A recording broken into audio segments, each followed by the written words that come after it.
The morning alarm buzzed through the cramped dormitory at exactly 0600 hours, just like every other day at Terra Nova Academy. Maya Chen rolled over in her narrow bed, pulling the thin blanket over her head as her roommate Sarah jumped up with characteristic enthusiasm. "Come on, Maya! You'll be late for Professor Henderson's class again," Sarah called out, already pulling on her uniform. "And you know how he gets when someone's tardy." Maya groaned softly. If only Sarah knew where she had been just 12 hours ago. While her classmates were studying for their history exam, Maya had been crouched behind enemy lines on Kepler 442b, coordinating a strike against Zephyrian outposts that had been terrorizing human settlements for months. The irony wasn't lost on her that she would now sit through a lecture about ancient Earth wars, while the taste of battle smoke still lingered in her memory. She sat up slowly, her muscles protesting. The neural link disconnection always left her feeling drained, like her consciousness had been stretched across impossible distances and then snapped back into her 17-year-old body. The other students saw her winces as signs of weakness, another mark against the girl they already considered too fragile for military academy life. "I'm fine, Sarah. Just tired," Maya mumbled, swinging her legs over the side of the bed. Her reflection in the small mirror showed exactly what everyone expected to see: pale skin, dark circles under brown eyes, and a slight frame that seemed to swim in the standard-issue uniform. No one looking at her would imagine that this same body housed the consciousness of Commander Reaper, the ghost who had become legend among both human and alien forces. The hallways of Terra Nova Academy buzzed with the usual morning energy. Students clustered in groups, discussing weekend plans and upcoming exams. Maya walked alone, as always, her footsteps silent on the polished floors. She had learned early in her time here that drawing attention was dangerous. The other cadets already whispered about her unusual admission to the academy. A girl with no apparent military background or exceptional test scores, yet somehow earning a place among the future officers of humanity's space fleet. What they didn't know was that Maya had been fighting in the Galactic Defense Force since she was 14. The consciousness transfer protocol was humanity's best-kept secret, allowing selected individuals to pilot remote military bodies across the galaxy while their physical forms remained safe on Earth. The program required a rare combination of mental flexibility and neural compatibility that occurred in less than 1% of the population. Maya had been identified as a perfect candidate during routine testing at her civilian school. The cover story was simple. She was a scholarship student from a poor family, lucky enough to earn a place at the prestigious academy through academic merit. The truth was far more complex. While other teenagers worried about homework and social hierarchies, Maya had spent the last 3 years becoming one of the most feared and respected warriors in human space. "Miss Chen," Professor Henderson's sharp voice cut through her thoughts as she slipped into the back row of the classroom. "How generous of you to join us. Perhaps you'd like to share your thoughts on the strategic failures of the Battle of Thermopylae?" The room fell silent, 30 pairs of eyes turning toward her. Maya felt the familiar weight of their judgment. Here was the weak link again, the girl who couldn't even make it to class on time. If only they knew she had spent half the night studying the very same tactical principles Henderson was discussing, but in real combat rather than dusty textbooks. "The Spartans made effective use of terrain advantage and force multiplication," she said quietly, "but their strategic inflexibility ultimately led to their defeat. They couldn't adapt when the Persians found an alternative route." Henderson raised an eyebrow, clearly surprised by the thoughtful response. "Interesting. And how might that lesson apply to modern warfare?" Maya hesitated. She wanted to tell him about the Zephyrian ambush tactics, how similar principles had saved human lives just hours ago. Instead, she gave a textbook answer about the importance of adaptability in military planning. The professor nodded approvingly and moved on, but Maya caught the curious glances from her classmates. The rest of the morning passed in a familiar blur of lectures and practicals. Physical training was the worst part of Maya's day. Her remote military body was enhanced with cutting-edge technology, stronger and faster than any human had a right to be. But here, in her real body, she struggled to keep up with basic exercises. The other cadets snickered as she finished dead last in the obstacle course, her thin arms shaking as she attempted pull-ups. "Chen's never going to make it through combat training," she heard Marcus Webb whisper to his friends. Marcus was everything Maya appeared not to be: tall, muscular, confident, and blessed with the kind of natural charisma that made him a leader among their class. "I don't know why they even let her in here." Maya wiped sweat from her forehead and said nothing. She had learned that defending herself only made things worse. Better to let them think what they wanted. The bruises to her ego were a small price to pay for maintaining her cover. Lunch was another exercise in isolation. Maya sat alone with her tray, picking at the reconstituted protein while watching her classmates laugh and plan their futures. They talked about their dreams of serving on starships, of seeing alien worlds and defending humanity among the stars. What would they think if they knew she had already lived those dreams? That she had stood on the crystalline battlefields of Proxima Centauri and fought alongside alien allies they couldn't imagine? Her secure communicator vibrated discreetly against her wrist. A message from command. "Priority mission briefing at 1400 hours. Stealth protocols in effect." Maya's pulse quickened. Another deployment. Another chance to be who she really was instead of this carefully constructed facade. She excused herself from lunch early, claiming a headache. The sympathetic looks from her classmates stung more than their mockery.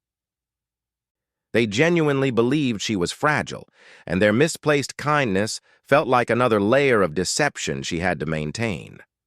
The neural interface chamber was hidden 3 levels below the academy, accessible only through maintenance corridors that most students didn't even know existed.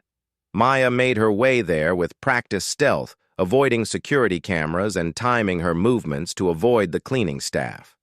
The chamber itself was a marvel of technology, a pod-like structure filled with quantum processors and neural mapping equipment that could project a human consciousness across impossible distances.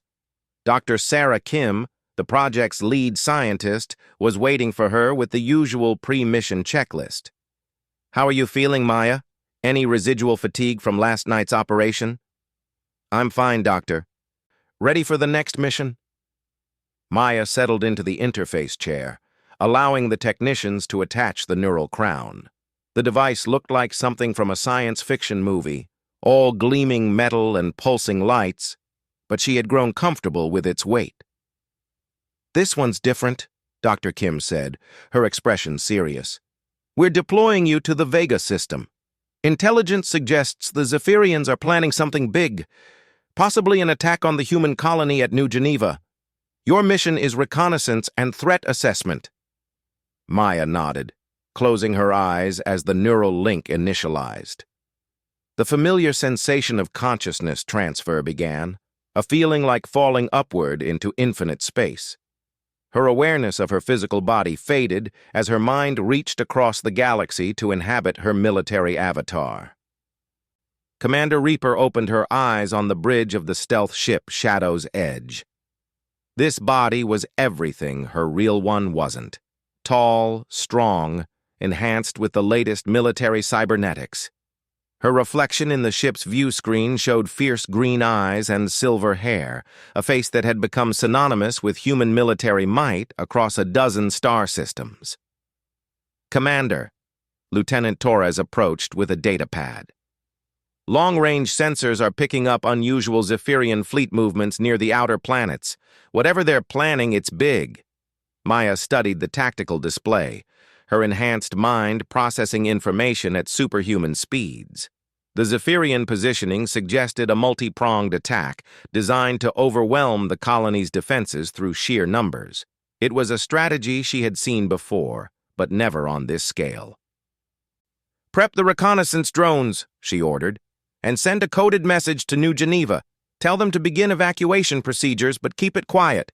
We don't want to panic the civilians until we know what we're dealing with." As her crew moved to execute her orders, Maya allowed herself a moment of satisfaction. Here, among the stars, she was respected and feared. Her tactical genius had saved thousands of human lives and earned the grudging respect of even their alien enemies. The Zephyrians had put a bounty on Commander Reaper's head that could buy a small planet. But in 12 hours, she would be back at Terra Nova Academy, struggling through physical training and enduring the whispered comments about her weakness. The duality of her existence was becoming harder to bear with each passing day. How long could she maintain this double life? How long before the stress of living two completely different identities began to take its toll? The mission ahead would be dangerous, perhaps the most challenging she had ever faced. But as Commander Reaper reviewed the tactical situation and planned humanity's defense, she couldn't help but think that the real challenge would come later, when she had to return to being just Maya Chen, the delicate girl who couldn't even do a proper pull-up. The stars stretched out before her like a battlefield waiting to be won, and for now, that was enough. The questions about her double life could wait until after she had saved another human world from destruction. After all, that was what Commander Reaper did best, even if no one at Terra Nova Academy would ever know it. The reconnaissance mission to the Vega system had stretched into a week-long operation. Commander Reaper and her team discovered that the Zephyrians weren't just planning an attack on New Geneva. They were preparing to test a new weapon that could devastate entire star systems. The intelligence gathered during those 7 days in space would change the course of the war, but back at Terra Nova Academy, Maya was simply the girl who had missed a week of classes due to family emergency.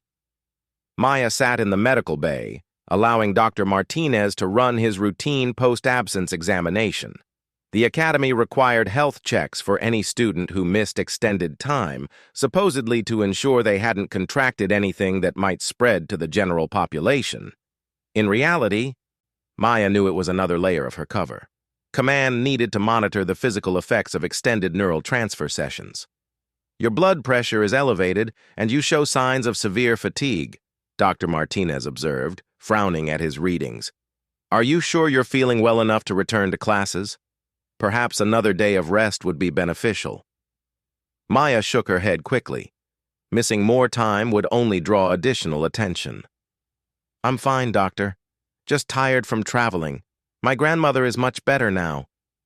The lie came easily after years of practice. Maya had become an expert at crafting believable excuses for her absences. She had accumulated an impressive collection of fictional family members whose various health crises perfectly coincided with her military deployments. As she walked back to her dormitory, Maya noticed the whispers that followed her through the corridors. A week's absence had only reinforced her reputation as the Academy's weakest link. She caught fragments of conversations. "Probably couldn't handle the pressure. I heard she was in the hospital. Maybe she'll finally transfer to a civilian school where she belongs." Sarah was waiting in their room, her face bright with relief. "Maya, I was so worried about you. How's your grandmother?" "She's doing better, thanks." Maya began unpacking her bag, which contained nothing but clothes she had thrown together to maintain appearances. "What did I miss?" "Oh, you're going to hate this," Sarah said, her expression shifting to sympathy. "Professor Henderson announced a new combat simulation exercise while you were gone. It's worth 30% of our grade, and it's happening tomorrow." Maya's heart sank, though not for the reasons Sarah assumed. Combat simulations at the Academy were primitive compared to real warfare, but they required physical presence and real-time decision-making. She couldn't rely on her military avatar's enhanced capabilities. This would test her actual body and her ability to think tactically without technological assistance. "It gets worse," Sarah continued. We're being paired with second-year students as team leaders. Guess who you got? Maya didn't need to guess. The look on Sarah's face told her everything. Marcus Webb. I tried to get Henderson to reassign you. Said you might need more time to recover. But he insisted that missing the exercise wasn't an option. Said it would be good for you to be challenged by working with one of our top students. The irony was almost painful. Marcus Webb, the Academy's golden boy, would be leading Maya through combat scenarios. If only he knew that delicate Maya Chen had been leading real combat operations since before he had even arrived at the Academy. That evening, Maya lay in her narrow bed, staring at the ceiling while Sarah slept peacefully nearby. Her mind was still processing the intelligence from the Vega system. The Zephyrian weapon was unlike anything humanity had encountered. A device that could destabilize a star's nuclear fusion, potentially causing solar flares that would sterilize entire planetary systems. Command was already working on countermeasures, but the timeline was tight. Meanwhile, she had to worry about tomorrow's simulation exercise and whether her cover would hold up under scrutiny. The constant switching between her two identities was becoming increasingly difficult. Sometimes she caught herself moving with military precision in the Academy corridors, only to force herself back into the hesitant, uncertain gait that everyone expected from weak Maya Chen. The next morning brought the dreaded simulation exercise. The Academy's combat training facility was designed to replicate various battlefield conditions using holographic projectors and environmental controls. Maya found herself standing with the other first-year students, all looking nervous but excited about the chance to prove themselves. Marcus Webb approached her with a mixture of resignation and condescension.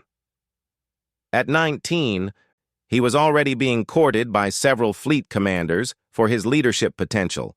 His blonde hair was perfectly regulation cut, and his uniform was pressed to crisp perfection. All right, Chen, he said, not bothering to hide his lack of enthusiasm. I know you've been out sick, so I don't expect miracles. Just try to follow orders and stay out of the way. This exercise is important for my final evaluations. Maya nodded meekly, playing her part. I'll do my best, Marcus. The scenario is a hostage rescue on a hostile alien world, Professor Henderson announced to the assembled students. Each team has 40 minutes to locate and extract 3 civilian hostages while neutralizing enemy forces. You'll be graded on tactical planning, execution, and teamwork. Begin when ready. Marcus immediately took charge, gathering their 4-person team around a holographic display of the simulated environment. Okay, standard rescue protocol. We go in fast and loud, overwhelm the hostiles before they can react. Chen, you take rear guard and watch our backs. Maya bit her tongue. The plan was textbook, but flawed. The environment showed clear signs of prepared defensive positions that would turn a frontal assault into a slaughter, but suggesting alternatives would be out of character for the weak girl everyone expected her to be. Marcus, she said hesitantly, what if they have prepared positions? Maybe we should consider a stealth approach. Chen, this isn't a strategy seminar, Marcus replied dismissively. Trust me, I know what I'm doing. Speed and aggression are what win battles. As they entered the simulation, Maya found herself in the surreal position of watching obviously poor tactical decisions unfold while being unable to intervene. The holographic environment materialized around them, a rocky alien landscape dotted with caves and defensive structures. The enemy forces were represented by advanced training drones programmed with Zephyrian combat algorithms. Marcus led his team straight into the first defensive position, exactly as Maya had feared. The training drones responded with perfect military precision, laying down covering fire that forced the human team into defensive positions behind inadequate cover. "This isn't working!" shouted Sarah, who was serving as their communications specialist. "They've got us pinned down." Maya watched their ammunition counters dropping rapidly while their tactical position deteriorated. She could see at least 3 alternative approaches that would have already secured the hostages, but implementing them would require taking leadership from Marcus, something that would raise too many questions. "Chen!" Marcus barked over the simulated gunfire. "Get up there and lay down suppressing fire!" It was a suicide order, asking her to expose herself to overwhelming enemy fire with no tactical purpose. Maya realized she was facing an impossible choice: maintain her cover and potentially fail the exercise, or reveal her true capabilities and risk everything. The decision was made for her when one of their teammates, Jerry Walsh, attempted to follow Marcus's original plan and was immediately tagged by multiple training rounds. The simulation's safety protocols kicked in, removing him from the exercise with a fatal injury. "Man down!" Sarah called out. "Jerry's out!" Maya saw the panic beginning to set in among her teammates. Marcus was frozen, his textbook tactics proving insufficient for the complex scenario. This was the moment when real leadership would emerge, or when good people would die due to poor decisions. "Marcus," she said quietly, "we need to fall back and reassess." "No," he snapped. "We stick to the plan. We just need to push harder." Maya closed her eyes for a moment, making a choice that would change everything. When she opened them again, there was something different in her expression, a hardness that no one at the academy had ever seen before. "Sarah, can you create a distraction with the communication array? Something to draw their attention to the eastern flank?" Maybe. But do it. Marcus, when they shift to respond to the distraction, take your remaining ammunition and set up an overwatch position on that ridge.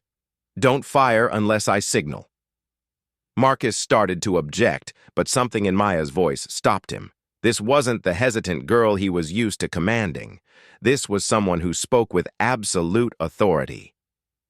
Maya began moving through the simulated environment with fluid grace, using terrain features and timing her movements to avoid enemy detection. Her teammates watched in amazement as she systematically neutralized defensive positions using tactics they had never seen before. Within 15 minutes, she had reached the hostage location and begun the extraction. Her movements were economical and precise, every action serving a tactical purpose. She coordinated with her teammates through subtle hand signals, turning their chaotic situation into a textbook rescue operation. When the simulation ended with a perfect mission success rating, the training facility fell silent. Professor Henderson checked his equipment twice, certain there had been some kind of error. Marcus Webb stood frozen, unable to reconcile what he had just witnessed with everything he thought he knew about Maya Chen. "Excellent work, team," Henderson finally announced, though his voice carried a note of confusion. "Chen, where did you learn those tactical approaches? They're not in any of our standard curriculum." Maya felt 30 pairs of eyes focused on her, and she realized that her double life had just become infinitely more complicated.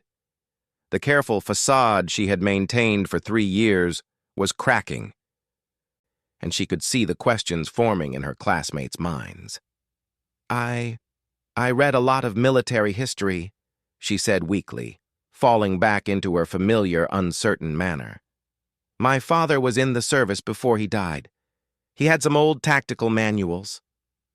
It was a thin excuse, and she could see that Professor Henderson wasn't entirely convinced. But it would have to do for now.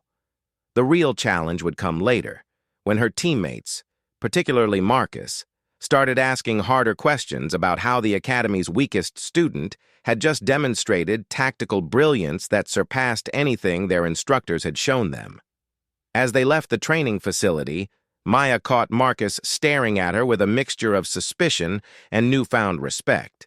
Sarah was beaming with excitement, chattering about how amazing the exercise had been. But Maya's mind was already racing ahead to the problems this revelation would create. Her secret was becoming harder to keep, and she was running out of excuses. Soon she would have to choose between maintaining her cover and embracing who she really was. The question was whether Terra Nova Academy, and the people in it, could handle the truth about Maya Chin. The questions started the very next day. Maya had hoped that her performance in the combat simulation might be dismissed as beginner's luck or overlooked in favor of other Academy gossip. Instead, she found herself the center of unwanted attention that threatened to unravel everything she had worked to build. Marcus Webb cornered her after their morning tactics lecture, his usual dismissive attitude replaced by intense curiosity. "Chen, we need to talk. That performance yesterday, where did that really come from?" "I told Professor Henderson." "Don't give me that story about your father's old manuals," Marcus interrupted. "I've read every tactical manual in the Academy library, and what you did out there wasn't textbook. Those were advanced battlefield adaptations, the kind of split-second decision-making that takes years of real experience to develop." Maya felt her carefully constructed world beginning to crumble. She had gotten too comfortable in her role, allowed the stress of maintaining her double identity to make her careless. Now one of the Academy's brightest students was asking exactly the wrong questions.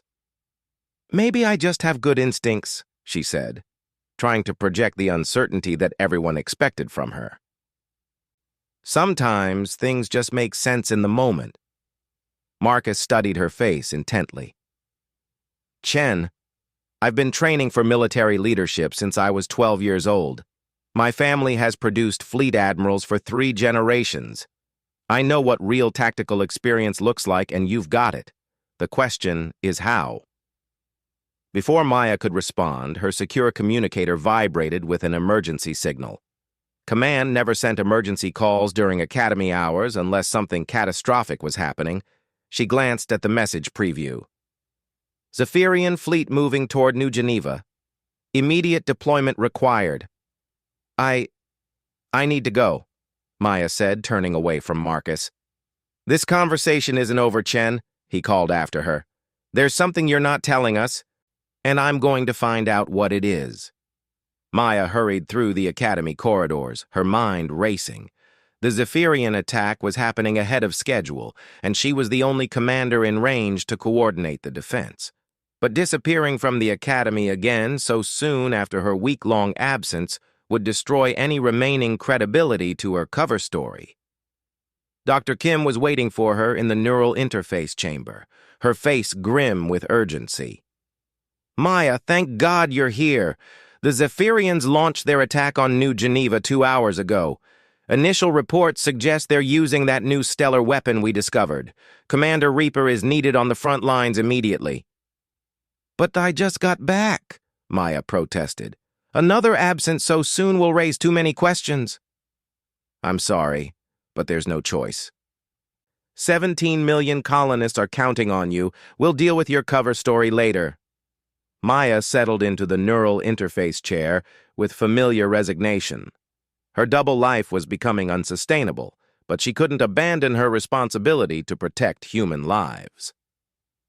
As the neural crown activated and her consciousness began its journey across the galaxy, she wondered if this might be the last time she would make this transition. Commander Reaper materialized on the bridge of the flagship Retribution, in the middle of a battle that would determine humanity's future in the Vega system.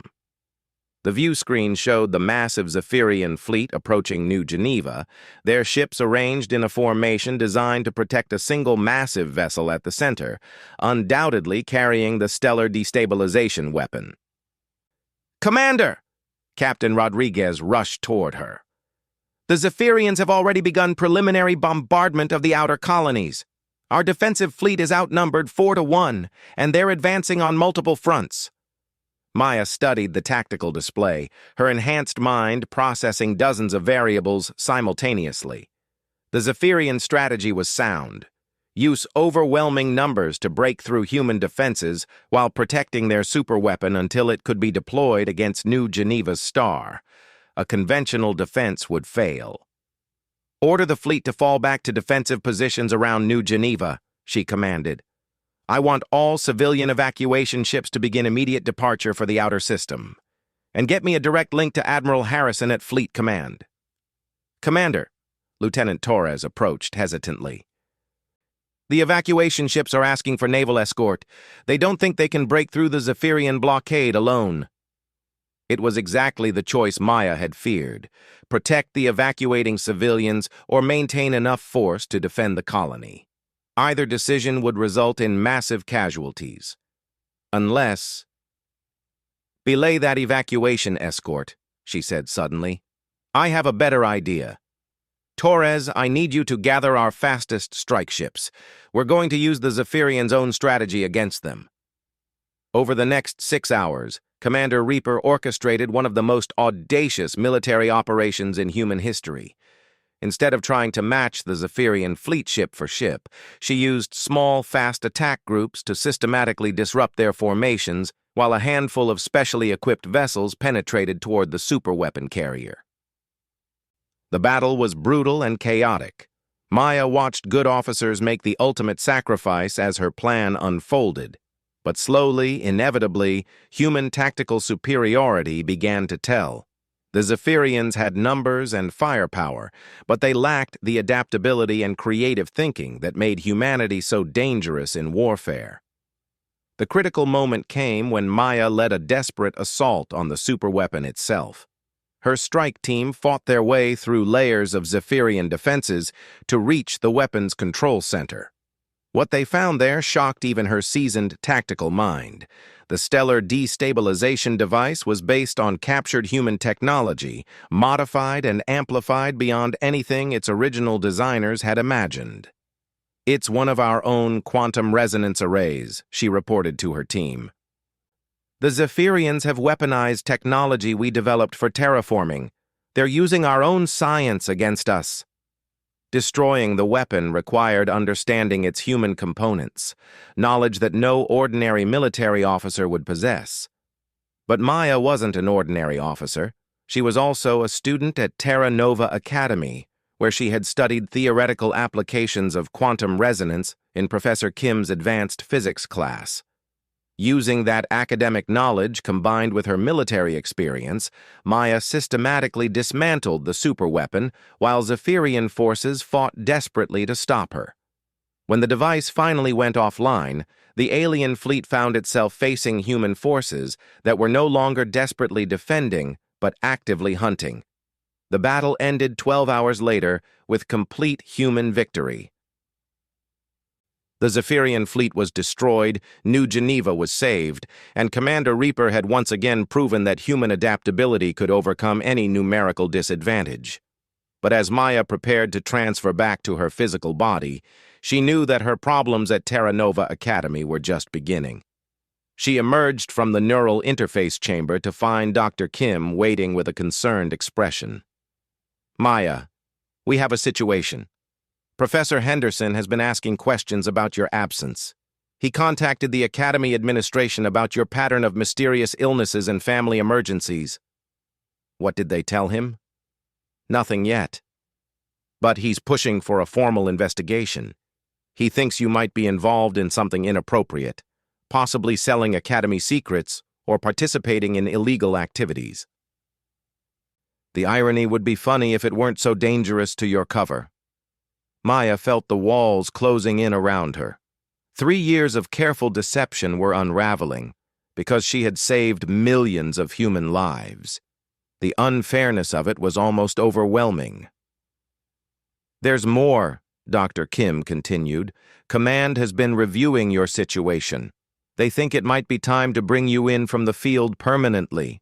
Your dual identity is becoming too difficult to maintain, and the stress is starting to affect your performance in both roles." "My performance is fine," Maya protested. "I just saved an entire star system." "Yes, and you also nearly exposed yourself to your classmates.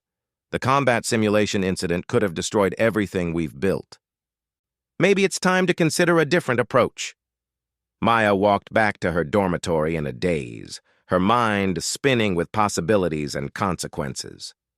Her secure communicator showed 17 missed messages from Marcus Webb, each one more insistent than the last. Sarah was waiting in their room with a worried expression. "Maya, where have you been? Professor Henderson was looking for you, and Marcus has been asking everyone if they've seen you. He seems really concerned." "I just needed some air," Maya said weakly. "I'm still feeling a bit under the weather." But even as she said it, she knew the excuse sounded hollow. Her carefully constructed facade was cracking, and soon she would have to choose between her two lives.